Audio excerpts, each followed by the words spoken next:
Kiufundi ninavyotazama mchezo wa kesho ni mgumu, na sababu kubwa ni mbili au tatu.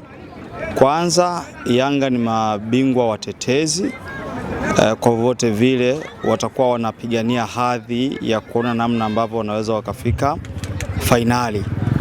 Lakini pia ukiangalia Azam, achilia tu kwamba ni timu yenye ushindani na ni kubwa, lakini ukiangalia kwenye upande wa ligi kuu ni kama hawana lao, na mategemeo zaidi ni kwenye ili kombe la CRDB shirikisho. Kwa hiyo ni mchezo wa mtoano. Kwa hiyo kama wanakosa kombe la NBC, ina maana wafikirie kuhusu kombe la shirikisho. Sasa ukiangalia kwa maana ya timu zote mbili ni kubwa, wachezaji wana viwango vikubwa, wenye uwezo wa kuamua matokeo, lakini kwenye upande wa pili mmoja na pressure ya kutetea ubingwa, mwingine anautazama kama ndio ubingwa tegemeo, kwa sababu kwenye mbio za ligi kuu hayumo, na kwa Tanzania tuna makombe hayo mawili, ligi kuu na kombe la shirikisho. Kwa hiyo kimbinu sasa Ibenge atakuwa anatazama kwamba anajengaje imani yake kwa uongozi wa timu, ni kuona baada ya kuwa ameyumba kwenye ligi kuu, sasa matumaini yake ya kujenga heshima ni hapo sasa kwamba unamalizaje ligi. Lakini pia Yanga nayo ndio hiyo kwamba wananyanganywaje kombe kirahisi, na ni dabi ambayo tunaitazama katika mazingira hayo kwamba kutakuwa na tahadhari kubwa, kujilinda, na mchezo mara nyingi ambao ni wa mtoano hutazami kama mchezo ambao ni wa timu kufunguka. Nidhamu huwa ni kubwa, kwanza ni kujilinda usifungwe, lakini kuangalia namna ambavyo unavyoweza kucheza counter attack kwa ajili ya kumwadhibu mpinzani. Vinginevyo labda kama kuna atakayeamka vibaya, ndipo ambapo ukitanguliwa katika dakika za mwanzo inaweza kujikuta unaingia kwenye idadi kubwa ya magoli. Kukosekana kwa Faisal Salum upande wa Azam unakwenda kuathiri vipi mchezo kijini?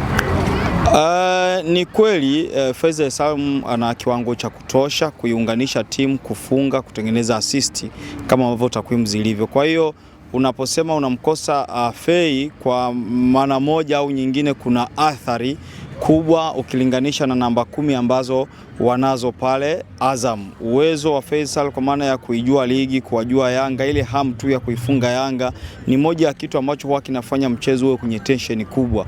Kwa hiyo kwa upande wa Azam, hata kama wanaweza wasiseme kiufundi, lakini ni kweli kutakuwa kuna madhara ya kumkosa Fei, ambao ana uwezo wa kupiga target, ana uwezo wa kupiga mashuta akiwa mbali pale ambapo timu imezidiwa, ana uwezo wa kukokota mpira, anakuwa ni hatari kiasi ambacho mabeki wa timu pinzani hasa Yanga wangekuwa na tahadhari kubwa sana kuliko ambavyo ungemweka namba 10 mwingine yeyote. Kwa hiyo ina madhara hayo, lakini pia kwa upande wa Yanga kwao ni furaha, kwa sababu pia pressure hiyo itakuwa imepungua. Ingawaje sasa kwenye hizi mechi za hivi karibuni utajaribu kuona walikuwa wameshaanza kujenga saikolojia Azam ya kumtoa mapema, ya kuona hivi. Kwa hiyo ilikuwa ni yote katika kujiandaa kwamba pengine ni kwa kiwango gani unaweza ukacheza kwa matokeo bila Fei, japo kiukweli katika uhalisia timu inakuwa inaundwa chini ya Fei. Kwa maana ya Azam inakuwa na madhara makubwa tofauti na jinsi ambavyo Fei hayupo. Kwa hiyo ni mpango sasa wa kocha Ibenge kurudi aone ni kwa kiwango gani katika hizo siku ngapi zilizopita anaweza kajenga kupitia mchezaji mwingine, pengine kuhakikisha anapata matokeo katika gemu hiyo. Kufuatana kwa michezo miwili Azam kwenye kombe la shirikisho na ligi kuu, unaweza kuathiri mchezo huu wa kwanza au wa pili kutokana na matarajio ya timu kwamba wanahitaji ubingwa wacheze nguvu upande mmoja, nikizungumzia hasa upande wa Yanga? Yanga ina madhara unaweza ukaona, kwa sababu wametoka Kigoma, wameenda kucheza pia na Fountain Gate. Hata ukiangalia namna ambavyo walianza mchezo na Fountain Gate, ulikuwa unaona Yanga iko chini. Unaona kama fatiki inakuwa ni kubwa, mfululizo wa mechi, pressure, anacheza mpinzani wake ambaye wana compete kwenye ubingwa, alishashinda, kwa hiyo na yeye ni lazima. Lakini unaona kabisa kuna wachezaji ambao uchovu hadi kipindi cha pili angalau momentum imeingia, ndio unaona timu inafunguka na inakwenda. Na pengine ukiangalia hata katika benchi la ufundi kwa maana ya kocha, imekuwa ngumu kurotate kikosi kwa ukubwa, kwa sababu wako katika nyakati ambazo ni ngumu, ambazo unapambania ushindi. Kwa hata ile kucheza gambling kusema kwamba nimweke fulani ambaye muda mwingi hana game fitness aje kwa sababu tu labda wengine wanafatiki, imekuwa ni ngumu. Kwa hiyo mimi najaribu kuiangalia pia, yawezekana wakajilipua hivyo hivyo Yanga katika kukabiliana na Azam, lakini advantage ambayo unaona Azam wanayo ni kwamba wanacheza na Yanga ambayo hapa kati mechi zimefululiza na juzi amecheza, kwa hiyo unaona uchovu ni mwingi, kwa hiyo wanaweza wakatumia nafasi hiyo. Na Yanga pia wanaweza wakaangalia, je, kuna wachezaji kama akina Shwaboy ambao licha ya kwamba hawana game fitness lakini uwezo wao ni kubwa pale wanapopata nafasi.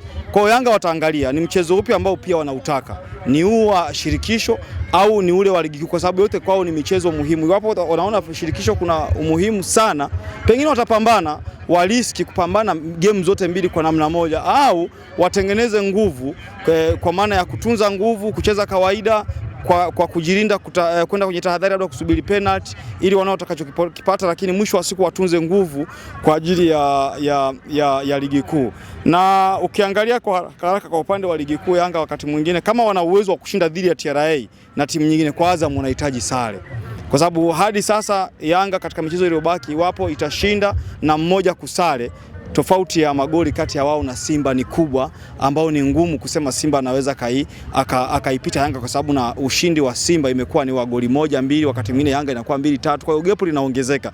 Sasa Yanga pia wanaweza wakaona kwamba huu mchezo hiyo ni lazima kushinda ili wapite, lakini ule unaofuata waangalie sare, lakini iwe ni sare ambayo michezo itakayobaki ya ligi kuu ikiwemo na dhidi ya TRA ambao ni wapinzani wake wanawapa ushindani mkubwa, pia waweze kuhakikisha wanashinda. Kwa hiyo namna watakavyokaa na kusoma itakuwa hivyo, lakini kama wataamua kutoa nguvu zote, inawezekana kati ya michezo miwili, aidha wa nusu finali ya kombe la shirikisho au ule wa ligi kuu, mmoja wanaweza kujikuta anapata matokeo mabaya iwapo nguvu zitakuwa sawa, au pia kama ataamua kupumzisha baadhi ya wachezaji, napo awe amewaandaa vizuri katika viwanja vya mazoezi na kuwajenga kisaikolojia namna ambavyo wanaweza wakapambana. Lakini naona katika hizi mechi mbili yawezekana Azam watanufaika na ile fatiki ya wachezaji ambao Yanga wanayo, kwa sababu katika mechi za Azam za hivi karibuni, kwanza kuna kagepo wamekapata, lakini pia wamekuwa hawapo katika ile fatiki kubwa katika matokeo yao, kwa sababu wao wanapambana katika zile nafasi 3 na 4, pengine kucheza mechi za kimataifa, lakini kwenye upande wa ubingwa ni kama walishajitoa kutokana na mechi zilizobaki. Kwa jicho lako la ukocha sasa, utarajia matokeo aina gani katika mchezo wa kesho? Kama nilivyosema awali, kwa maana ya Azam na Yanga, huwa wakati mwingine unaona yawezekana kwa mazingira jinsi yalivyo ukawa ni mchezo ambao unaweza ukatupeleka kwenye penalty kutokana na ushindani ambao huwa wanao, kwa sababu aidha Yanga kimtangulia Azam au Azam akimtangulia Yanga, bado huwa kuna nafasi ya timu nyingine kusawazisha pale ambapo kuna makosa ambayo yanaweza kama yametokea. Kwa mimi ni game ambayo sioni magoli mengi sana, japo yanaweza yakatokea, lakini katika ule muktadha wa kuangalia, lakini pia kwa kiwango kikubwa inaweza ikawa ni either draw ya kufungana au kuna ya kutofungana au sare ya kufungana, au yeyote atakayeshinda sidhani kama tamzidi mwingine zaidi ya goli 1 au 2 kutokana na upinzani, juhudi, nafasi na matamanio ya timu zote mbili katika na kile wanachokisogelea.